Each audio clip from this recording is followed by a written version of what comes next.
Omelette का सालन बनाना था, उबाल करके सालन की को बनाई, इसके ऊपर भी 10 बात उनको सुना दी।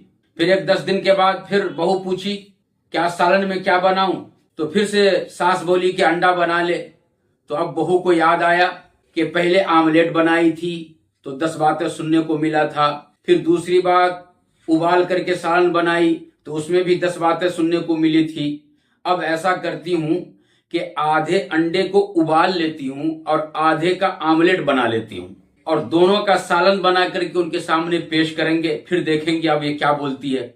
चुनांचे बहू 3-4 अंडे को उबाल करके उसका सालन बनाई, फिर 3-4 अंडे का आमलेट बना करके उसका सालन बनाई।